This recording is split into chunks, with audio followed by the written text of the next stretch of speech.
أعوذ بالله من الشيطان الرجيم. بسم الله الرحمن الرحيم. اللهم صل على سيدنا محمد وعلى آل سيدنا محمد وبارك وسلم. رب اشرح لي صدري ويسر لي أمري واحلل عقدة من لساني يفقهوا قولي.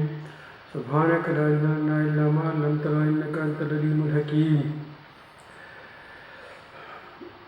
آج کا ٹاپک اسلام کیا ہے، اخلاص پر ہے۔ انما الاعمال بالنیات، اعمال کا دار مدار نیتوں پر ہے۔ اللہ تبارک و تعالیٰ نے ہمیں پیدا کیا ہے، اس کے لیے حساب احسانات ہم پر ہیں۔ اسی لیے ضروری ہے کہ ہم دنیا میں ایسی زندگی گزاریں جس سے اللہ تبارک و تعالیٰ خوش ہوتے ہوں، اور ایسے کاموں سے بچنے کی کوشش کریں جس سے اللہ تعالیٰ ناراض ہوتا ہو۔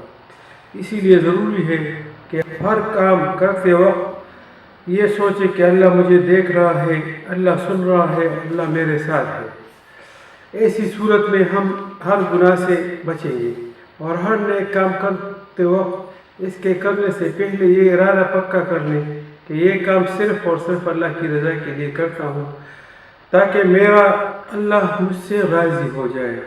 دنیا کے تمام کام جو رزق کمانے کے لیے کیے جاتے ہیں، اگر اس میں بھی مقصد حلال کمانا ہو اور اللہ کو راضی کرنا ہو تو اجر ملے گا، اور جتنے بھی عبادات ہوں وہ بھی اللہ کو راضی کرنے کی غرض سے قبول ہوں گے، اور مقصد ارادہ اس میں شامل نہ ہو۔ عبادات، معاملات، اخلاقیات، معاشرت، سب میں اللہ کو راضی کرنے کا مقصد ہو، یہی اخلاص ہے۔ اللہ ہمیں اس پر عمل کرنے کی توفیق عطا فرمائے۔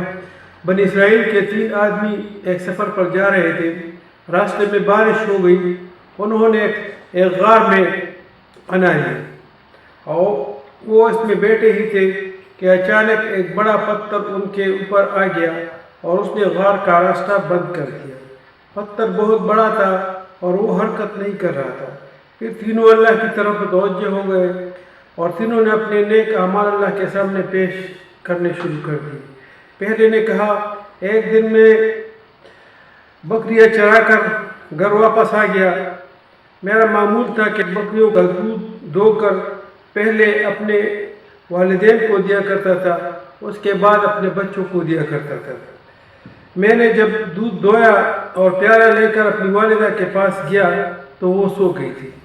میں نے ساری رات پیالہ ہاتھ میں پکڑا تھا، اور اسی طرح صبح ہو گئی تو والدہ جاگ گئی، تو وہ پیالہ میں نے اس کو دے دیا، اس نے پی لیا۔ تو اے اللہ، اگر یہ عمل میں نے آپ کی رضا کے لیے کیا تھا تو یہ مصیبت ہم سے ٹال دی۔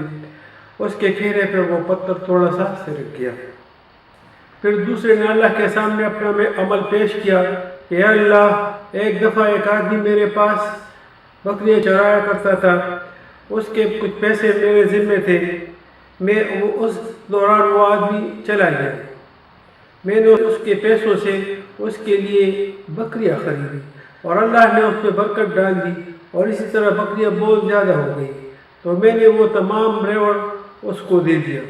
اگر یہ عمل میں نے آپ کے لیے کیا تھا تو میرے اس عمل سے یہ مصیبت ہم سے ٹال دی۔ تو وہ پتھر تھوڑا سا اور بھی ہل گیا۔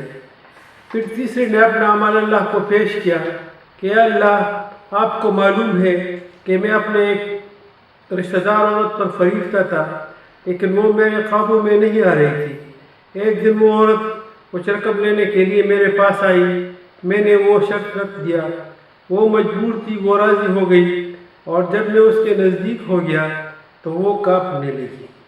تو اس نے کہا کہ میں نے پہلے ایسا گناہ نہیں کیا ہے، اس لیے کانپ رہی ہوں۔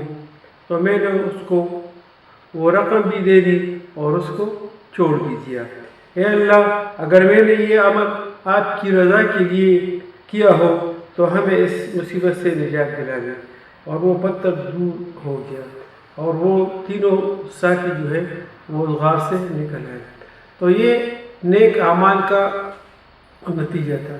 اس لیے فرماتے ہیں کہ جو بھی ہم عمل کریں وہ اس میں خالص اللہ کی رضا ہو، اور اس عمل کے سے پہلے، عمل کے درمیان میں اور عمل کے آخر میں اپنے دلوں کو ٹٹولیں کہ اس میں کوئی ریا بتلاوا تو نہیں ہے، ہم کسی کے لیے تو نہیں کر رہے ہیں۔ ہر عمل جو اللہ کے لیے کیا جاتا ہے اللہ اس کو قبول فرماتے ہیں اور اللہ اس کا اجر عظیم دیتے ہیں۔ تو ہمیں چاہیے کہ ہم اپنے اعمالوں میں اخلاص پیدا کریں۔ عمل بہت ہوتا ہے لیکن اخلاص نہ ہونے کی وجہ سے وہ عمل ضائع ہو جاتا ہے۔ تو اس لیے ضروری ہے کہ ہم اپنے نیتوں پر ہر وقت نظر ثانی کریں۔ اللہ تبارک و تعالی ہمیں عمل کرنے کی توفیق عطا فرمائے۔ وآخر دعوانا الحمد للہ رب العالمین۔